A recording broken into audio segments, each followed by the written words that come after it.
Hoje o meu milagre vai chegar. Eu vou crer, não vou duvidar. O preço que foi pago ali na cruz me dá vitória nesta hora. Olá, shalom, graça e paz. Deus abençoe a sua vida, visite a sua casa, a sua família. Eu proclamo o sangue de Jesus sobre você, sobre a sua mente, sobre o seu espírito, sobre todo o seu ser. Que o Senhor Deus Todo-Poderoso possa testificar ao seu interior tudo o que vai ser falado aqui e que o nome dele faça um sentido para você ainda maior do que porventura já faça. Prazer estar aqui, tem uma equipe trabalhando aqui para que essa mensagem possa chegar até você. Eu sou o pastor Michael da Casa de Oração Ebenezer e da Missão Ebenezer e nós queremos saudar você em nome de Jesus.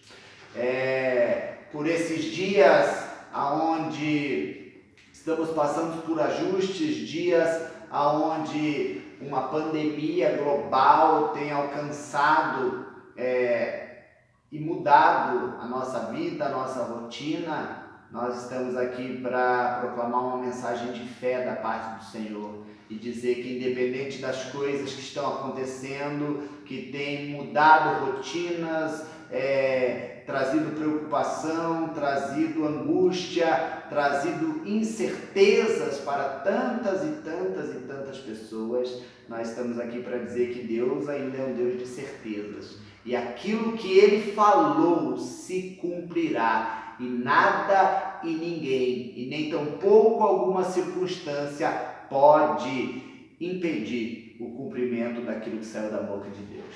Então receba tudo que vai ser falado aqui da parte de Deus e que você tenha uma experiência com o Espírito Santo nova, quem sabe inédita, ou até mesmo a primeira, em nome de Jesus.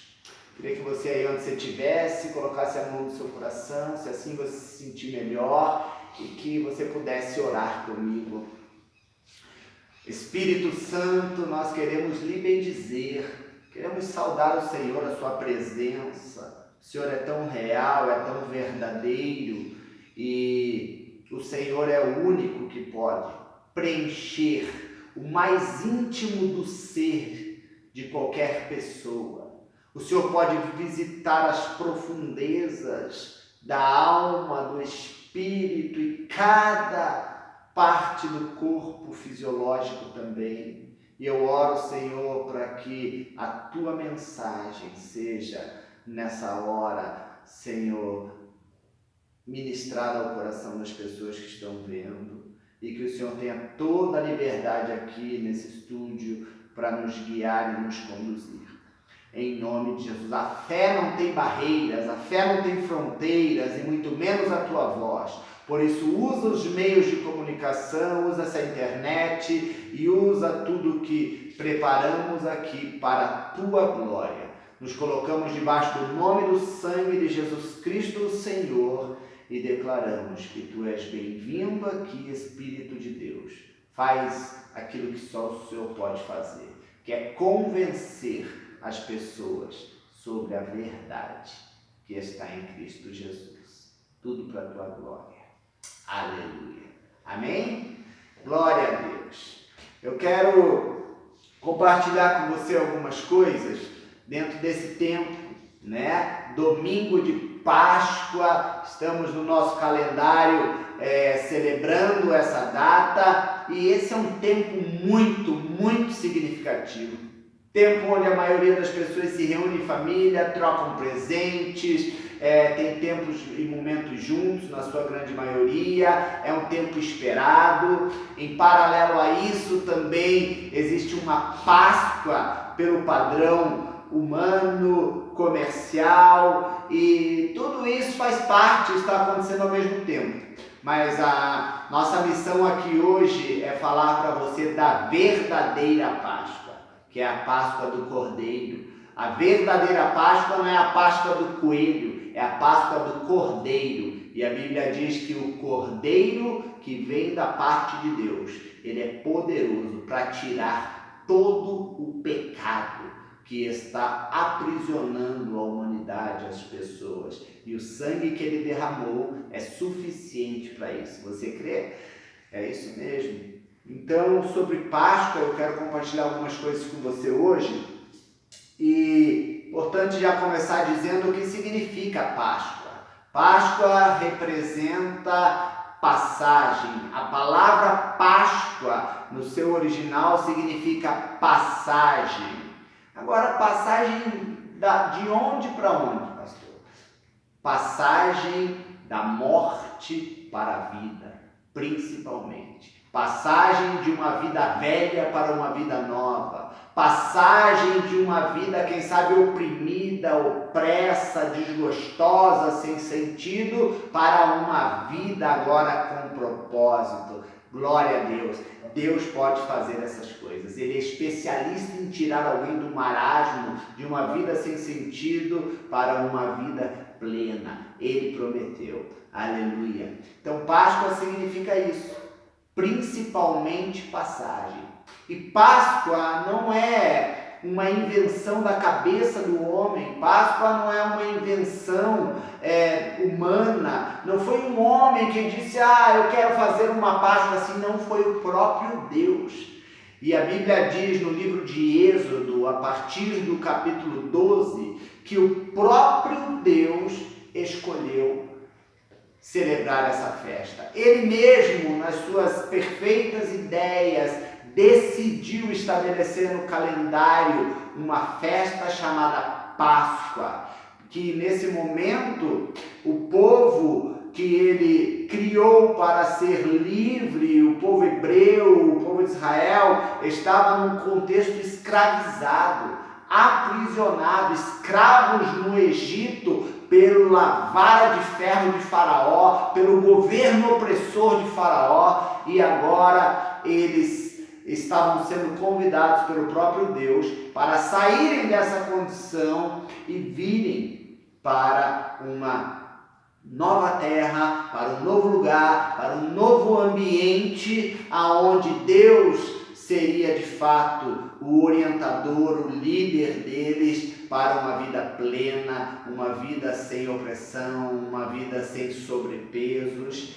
E entre esse ambiente de escravidão do Egito e esse novo lugar onde Deus estava os chamando para viverem, que nós conhecemos como terra prometida, Canaã, a terra da promessa de Deus, existia um caminho.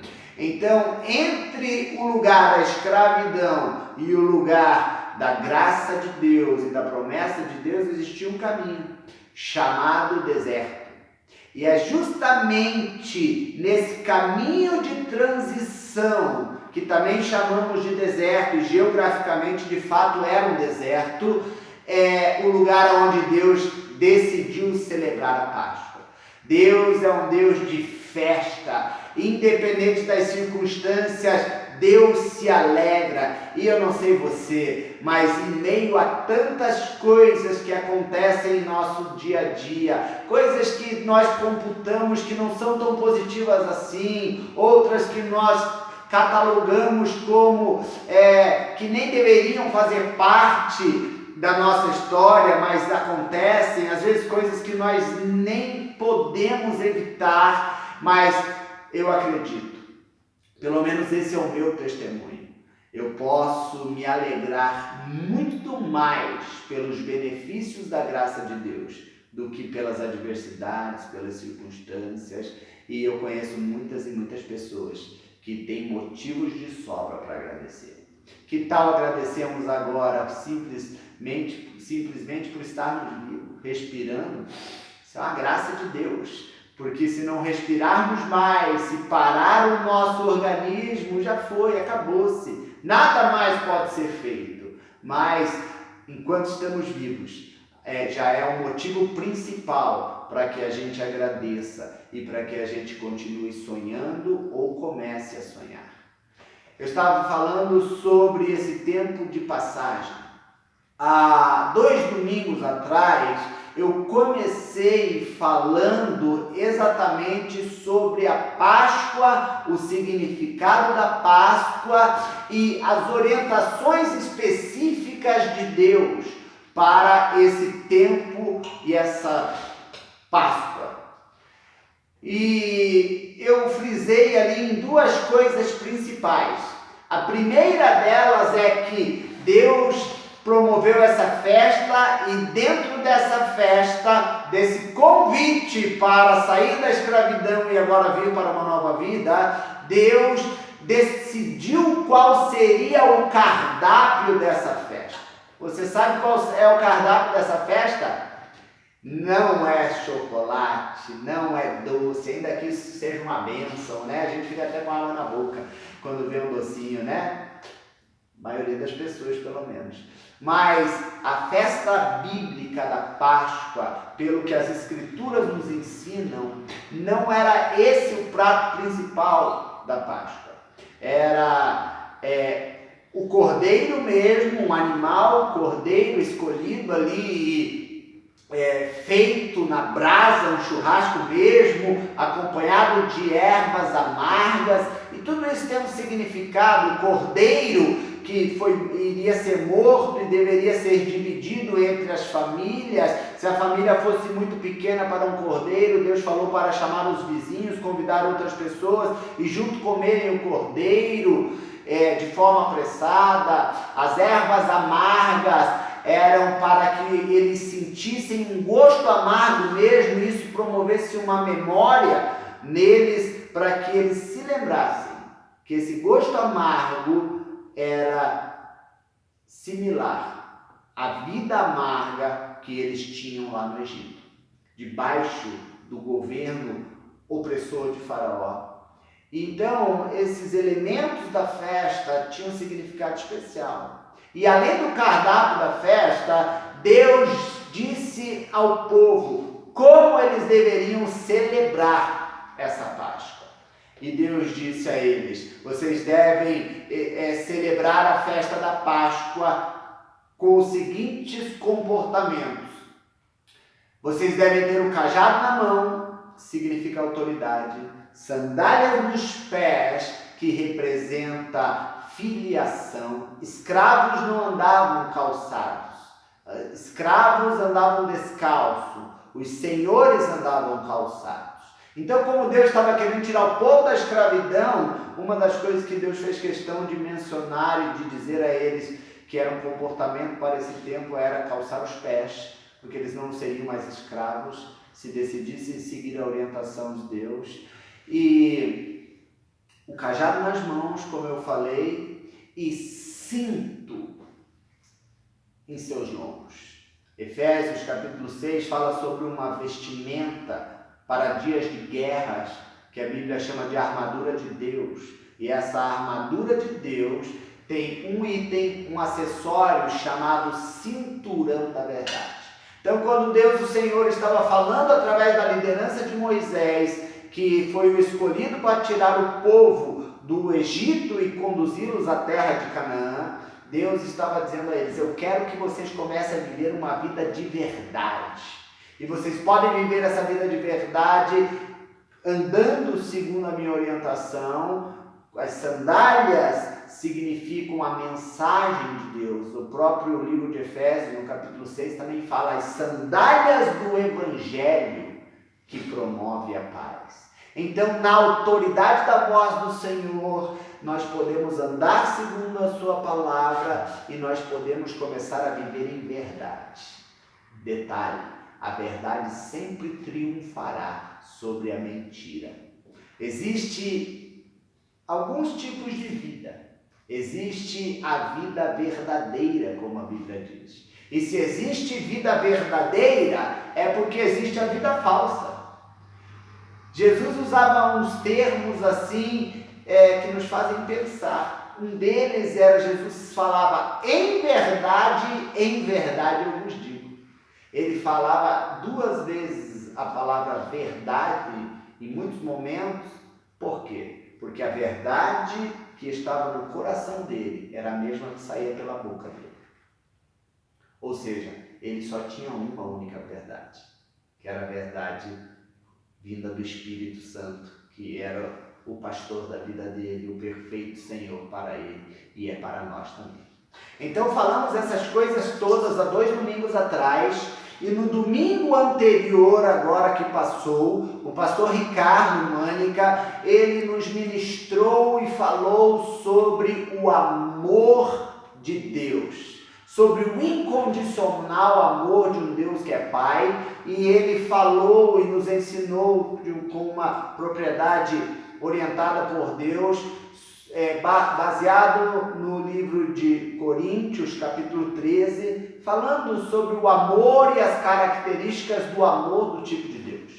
Então, para esse terceiro domingo sequente, eu quero continuar falando sobre a passagem de uma vida que não está debaixo do governo de Deus para uma vida que agora pode entrar no caminho e na orientação de Deus. E essa é a melhor vida que alguém pode ter. Para isso, eu quero fazer a leitura de um texto que está em Josué, capítulo 7. Se você tem Bíblia, você pega. Se você está sem Bíblia, você ouve. E a fé vem pelo ouvir. E hoje, se você emprestar os seus ouvidos para a voz do Espírito Santo, então você vai ser cheio de fé. E a Bíblia diz que só tem uma coisa que vence o mundo e as mazelas do mundo. A Bíblia diz é a fé.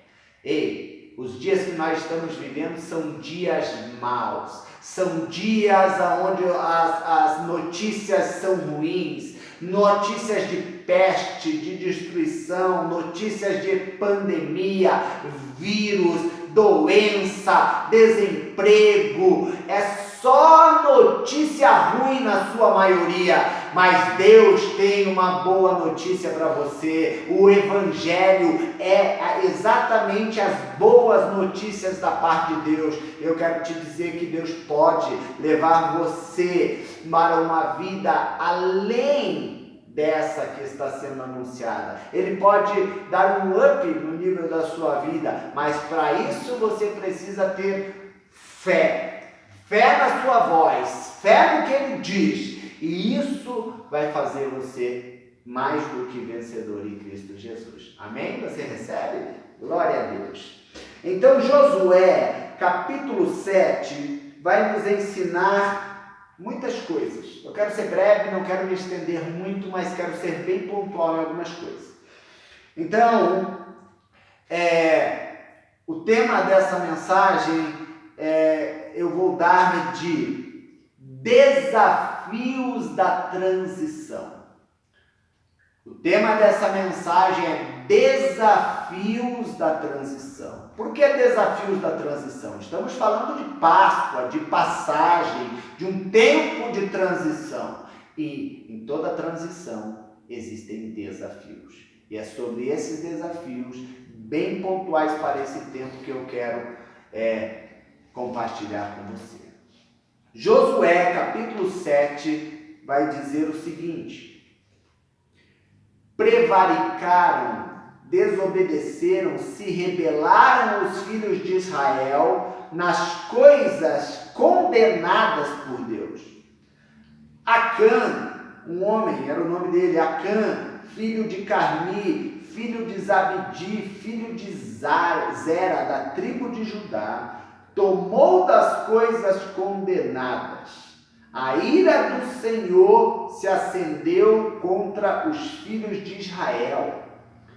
Enviando, pois, Josué, que era o líder de um lugar chamado Jericó, alguns homens até uma cidade chamada Ai, que estava junto a Bet-Aven, ao oriente de Betel, falou-lhes dizendo, olha a orientação do líder: subam e espiem a terra. Subiram então alguns homens e espiaram a terra de Ai. Esse era um costume. de os líderes enviarem à frente algumas pessoas de confiança para espiarem o novo território a ser conquistado e voltarem trazendo notícias para que eles fossem de uma forma mais preparada para de fato possuir aquele lugar. Foi isso que aconteceu.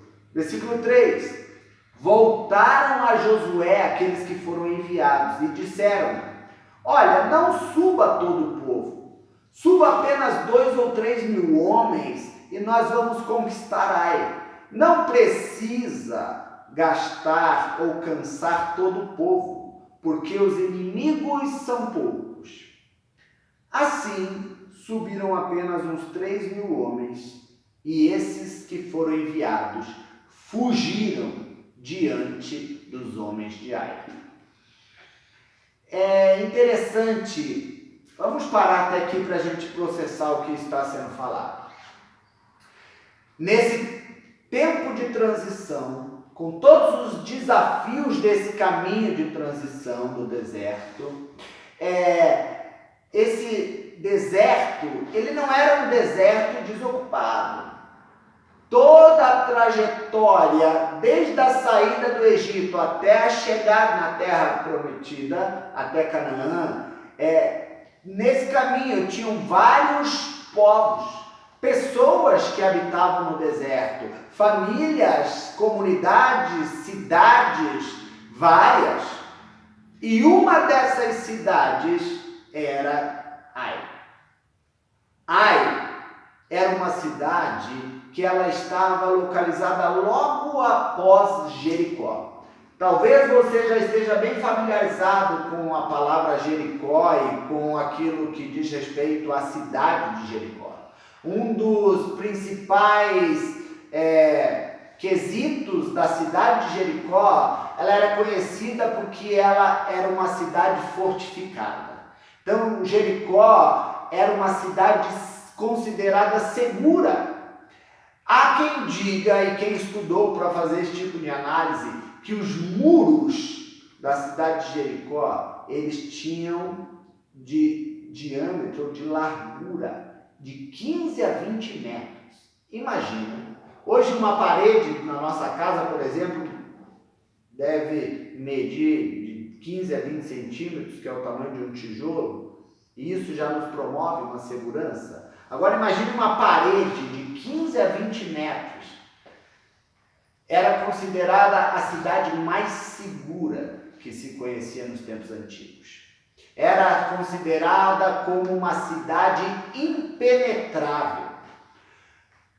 E Jericó estava no caminho de passagem do povo hebreu, dos israelitas, da saída do Egito para a Terra Prometida.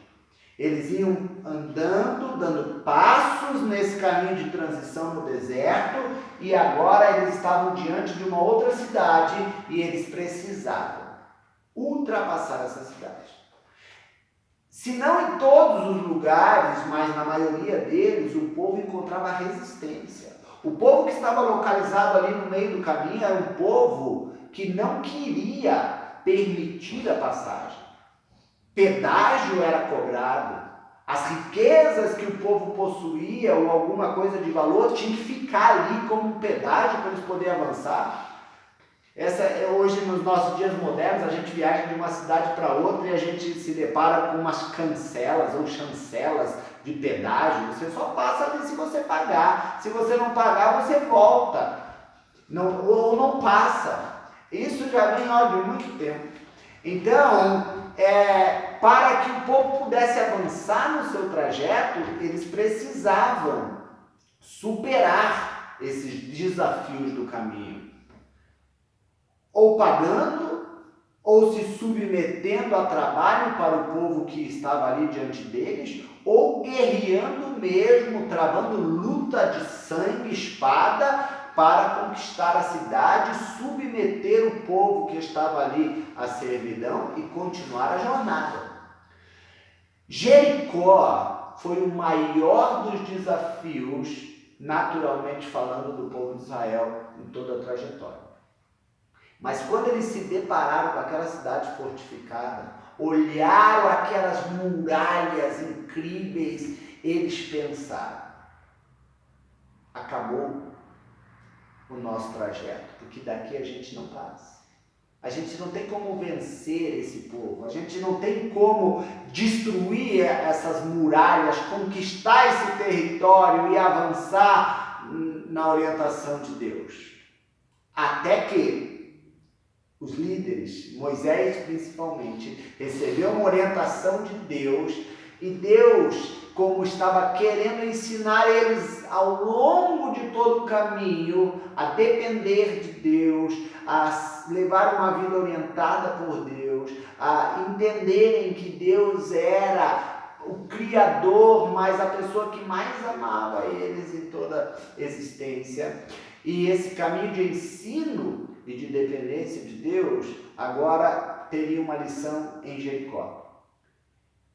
Aquelas muralhas ali não seriam destruídas pela força do homem, pelo trabalho do braço humano. Eles não teriam que guerrear, até porque Israel não era um povo de estrutura bélica. Israel não era um exército armado até os dentes para enfrentar os seus inimigos. Israel era conhecido principalmente por ser o povo do Deus de Israel.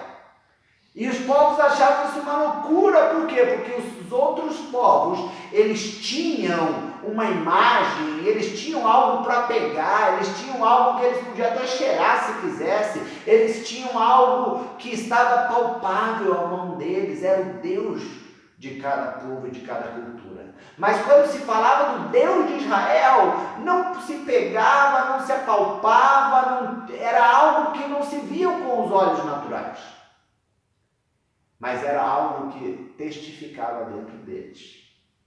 É por isso que a fé do povo de Israel e do povo hebreu era uma fé distinta dos outros povos.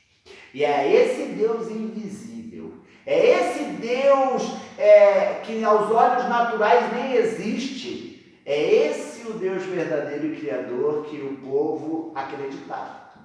E esse mesmo Deus disse ao povo, aos hebreus nesse caminho, deu orientações aos líderes que foi transmitido ao povo, e a principal delas era que aquele desafio só seria vencido pela dependência da voz de Deus.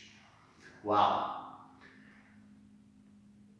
E o resumo dessa história é que Deus pediu para que o povo desse algumas voltas em torno de Jericó, daquela cidade fortificada, desse algumas voltas ali e em determinado momento, Deus daria um comando a Moisés e aos anciãos para que os sacerdotes que iam à frente tocassem o chofar, a trombeta de Deus.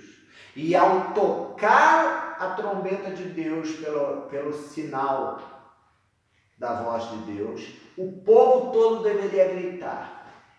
E um milagre iria acontecer diante dos olhos dele. Aquelas muralhas intransponíveis, naturalmente falando, iriam cair ali diante do povo. E a Bíblia diz que foi exatamente isso que aconteceu.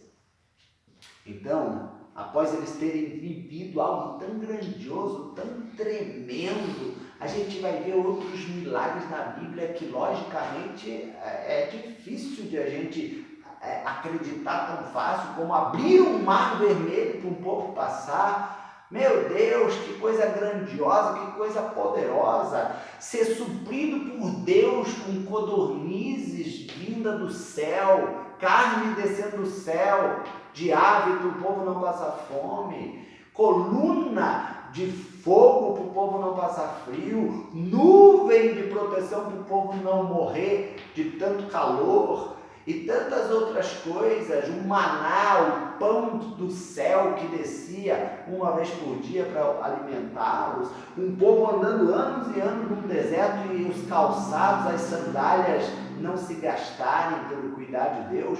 Uau, são coisas que só pela fé mesmo para acreditar. E falando em coisas grandiosas, Jericó foi um desses grandes feitos. E eles, depois de terem experimentado algo tão poderoso da parte de Deus, do Senhor, eles agora recomeçam, após descansarem, o seu trajeto Eles estavam numa passagem, lembre-se, e eles agora continuam o seu trajeto, recomeçam a sua jornada, e eles, logo depois, se deparam com uma cidade chamada Ai. Diga comigo aí para a gente poder lembrar, diga Ai. Isso mesmo, era o nome da cidade Ai.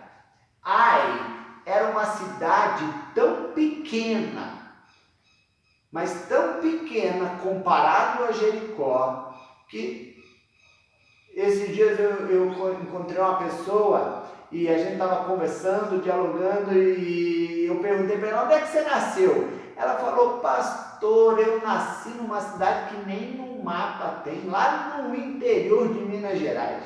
Talvez Ai era uma cidade com essa expressão pequena, aparentemente de expressão nenhuma ou insignificante pelo tamanho geográfico dela e por tantas outras coisas, comparado a Jericó, que era famosa, conhecida, expressiva, abastada. E eles agora se deparam então com o próximo desafio, que era enfrentar Ai e avançar no seu trajeto. E é esse o momento que Josué capítulo 7 está descrevendo. Quando o povo de Israel vem de uma grande vitória, de algo sobrenatural que eles experimentam, e agora eles se deparam com um desafio menor, em muitas proporções bem menor. E a Bíblia diz que o resultado que eles tiveram foi desastroso, foi um fracasso. Eu não sei se você está ouvindo essa palavra e essa mensagem, como é que está você nesse momento. Mas com certeza alguém está ouvindo o que eu estou falando aqui e pode estar se sentindo fracassado. Eu não sei se você acredita em Deus ou não acredita. Eu não sei se você já viveu e teve experiência com Ele ou não, mas eu tenho certeza, pelo menos tenho testificação aqui no meu espírito, de que tem pessoas ouvindo essa mensagem que estão se sentindo fracassadas, desanimadas, estão se sentindo para baixo, e ainda mais nesse tempo que estamos vivendo, cada vez mais para baixo. Então é para você essa palavra. Fique atento, receba, redobre a sua atenção. Então, eles estão agora diante de um desafio muito menor e eles têm um resultado adverso. A Bíblia, como nós lemos ali, diz que eles foram colocados para correr. Eles saíram correndo porque nesse enfrentamento com os moradores de Ai, eles não deram conta do recado.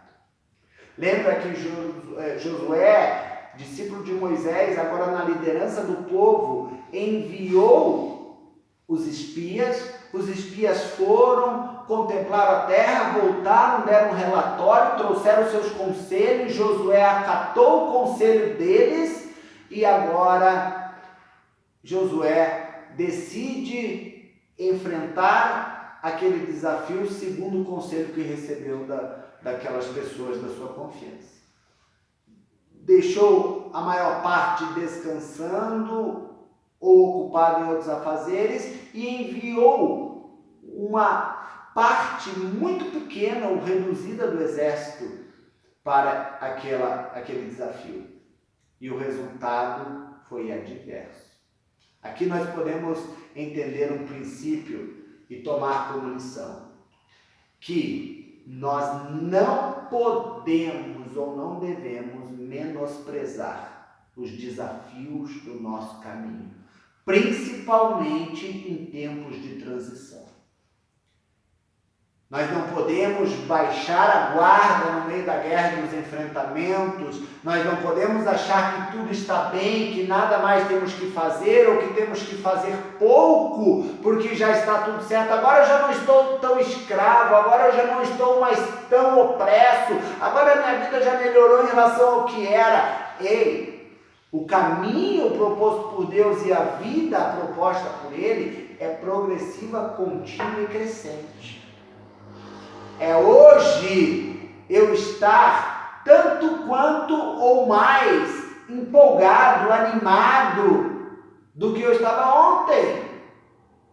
Porque a vida com o Senhor, ou debaixo da liderança do Espírito, não é de altos e baixos, não é oscilante, não é hora em cima e hora embaixo, como a onda do mar se comporta, e como Tiago nos ensina no seu livro, de que o homem inconstante, ele não vai receber nada do Senhor, não adianta nem ele esperar, a Bíblia diz. Mas se o inconstante não pode esperar, porque Deus não vai liberar, o constante, ele pode esperar do Senhor. Aleluia! E o que é necessário para nós nos tornarmos uma pessoa constante? É confiar e continuar confiando no Senhor.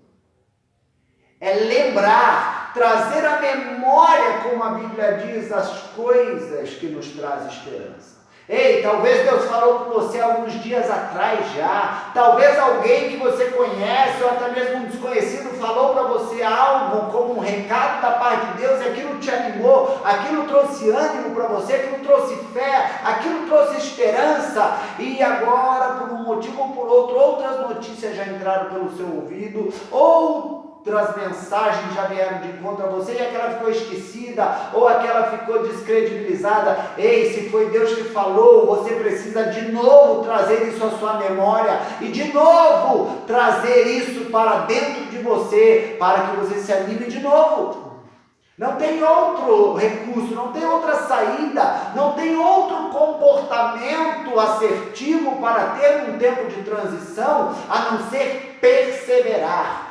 E dizendo, e aí falando em perseverança, a Bíblia diz: aqueles que perseverarem até o fim, esses vão ser salvos, vão ser curados, vão ser transformados, vão ser libertos ainda mais, e vão desfrutar da paz de Deus aquilo que talvez outros não desfrutarão. Aleluia! Os resultados adversos que o povo teve no enfrentamento de um desafio pequeno foram basicamente porque eles menosprezaram o seu adversário, menosprezaram aquilo que eles deveriam que enfrentar. Aleluia! Aleluia! A Bíblia diz que o coração do povo se derreteu. Olha o sentimento que eles estavam envolvidos. Sentimento mesmo de fracasso, de desânimo, de derrota. E esse resultado adverso era, principalmente, porque eles não estavam se consagrando, não estavam se dedicando. O livro de Josué, capítulo 7, quando começamos a leitura, começa dizendo assim: e o povo novamente voltou a praticar as coisas que eram condenadas por Deus. Tem coisas que Deus abomina. Tem coisas que o Deus de Israel, o Senhor Deus, o único Senhor, ele não aceita e não tolera. Ele não tem parte com as coisas profanas e imundas. Ele não tem, a Bíblia diz assim, que existe um abismo entre Deus e a humanidade. E esse abismo atende pelo nome de pecado e da prática do pecado. Então, existem coisas que estão na ordem de uma vida guiada pela prática do pecado, que Deus não vai bater palma para isso. Deus não vai fazer um joinha e dar like para alguém que está vivendo uma vida guiada pela prática do pecado. A proposta de Deus é outra. A proposta de Deus é santificação. Santificação é limpeza. E a Bíblia diz que a maneira mais apropriada de alguém se limpar por dentro ou de dentro para fora é ouvindo a voz do Espírito Santo. E Ele está falando com você agora. Receba isso aí da parte de Deus. Jesus disse em João capítulo 15 que os homens, naquele momento falando aos seus discípulos, ele disse: pela minha voz vocês já estão limpos, pela minha palavra, pelo ensino que sai da minha boca para vocês, vocês estão limpos. Toda vez que Deus fala comigo e com você, toda vez que Deus fala com você ou comigo, é uma oportunidade de nós nos limparmos, ou seja, de nos santificarmos. E Deus requer de nós, nesse relacionamento com Ele, uma vida de consagração, uma vida de dedicação. Eu não posso hoje andar, ou até posso, o que eu quero dizer aqui é que eu não devo. Se é que eu quero viver a vida proposta por Deus, eu não devo hoje andar segundo o padrão que o mundo propõe, e amanhã eu andar segundo o padrão que Deus propõe. E semana que vem eu de novo volto a andar segundo o padrão do mundo, e daqui a um mês eu de novo decido. Existem momentos da nossa vida mesmo que a gente tem essas oscilações, que a gente tem esses altos e baixos, principalmente quando somos novos na fé em Cristo. Quando somos novos naquilo que Deus vem nos ensinando, é normal. Mas o que eu estou falando aqui é para quem já está há algum tempo andando e ainda anda vacilando, ainda anda tropeçando, ainda anda negociando valores e princípios. O principal prejudicado com isso tudo é quem ainda não consegue manter-se constante. E isso está diretamente ligado à vida de consagração. Isso está diretamente ligado a uma vida de dedicação, de santidade. Santidade significa separação, reserva. Eu sou santo porque eu decidi me separar para Deus. A santidade do modelo bíblico, do modelo das Escrituras, não é uma reclusão. Não é eu ir para um lugar e ficar lá recluso de tudo e de todos, não. O próprio Jesus nos ensinou a ser santos, vivendo uma vida cotidiana. Jesus ia em festas, Jesus participava de momentos com a família, Jesus, ele andava pela cidade, Jesus conversava com pessoas de diversas classes sociais. Jesus estava vivendo uma vida cotidiana enquanto ele se santificava. Como ele conseguia fazer isso? Porque ele tinha um Espírito Santo que o governava. E a Bíblia diz em Romanos capítulo 8 que esse mesmo Espírito foi dado a mim e a você. E uma vez que nós decidimos ter esse Espírito em nós pela fé em Cristo Jesus, ele pode nos ajudar a nos voltar a ser parecidos com o Pai, voltar a ser novamente guiados e orientados por Deus, o Senhor. E isso vai nos ajustando, isso vai nos fazendo novamente constantes, ele vai promovendo a nós aquilo que a Bíblia chama de fruto, e fruto é também o resultado que eu tenho de andar segundo a obediência da orientação de Deus. Se eu desobedeço o que Deus me sugere, me sugestiona, eu tenho resultados. Agora, se eu obedeço ou me submeto, eu também tenho resultados. A escolha é sua. Hoje, o Senhor de novo vem na sua direção e Ele te propõe a vida ou a morte, a bênção ou a maldição. Deuteronômio capítulo 30 vai dizer o seguinte: escolha, pois, a vida, escolha, pois, a bênção, para que viva você e toda a sua descendência. Aleluia! Desculpe. Aleluia! A sua casa, as pessoas que vivem com você, as pessoas que estão no relacionamento mais próximo, mais direto com você e até mesmo indireto, elas dependem de você. As tuas escolhas são escolhas que vão afetar o todo. Uma vida egocêntrica, uma vida egoísta, que são características e sintomas de alguém que ainda está preso ao pecado. O egocentrismo ele nos faz olhar apenas para nós. Ele nos prende a ponto de nós conseguirmos enxergar a vida apenas pelas nossas próprias necessidades. Mas quando nós temos o encontro verdadeiro com Deus, então o Espírito Santo vai nos libertar desse egocentrismo e vai começar a nos fazer viver uma vida em torno de Cristo. A isso podemos dar o nome de uma vida cristocêntrica, ou seja, é Cristo no centro, e não mais eu e as minhas vontades egoístas e enganosas. É Cristo em mim agora, e Ele é, como diz Colossenses capítulo 1, versículo 27, a esperança da glória.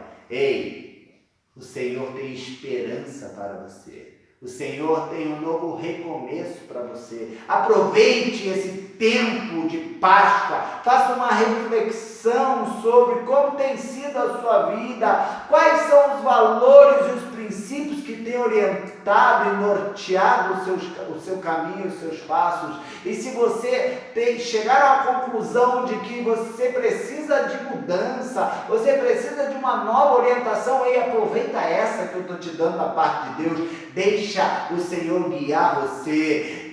Peça ao Senhor perdão pela vida distante dele. Não importa o que aconteceu antes, não importa quais foram os erros, os pecados. A Bíblia diz que o sangue de Jesus Cristo derramado no Calvário, ele pode apagar, justificar você de todos os pecados e te dar direito a uma nova vida. Você só precisa acreditar. Você só precisa acreditar. Aleluia. Eu acreditei nisso. Já há 15 anos.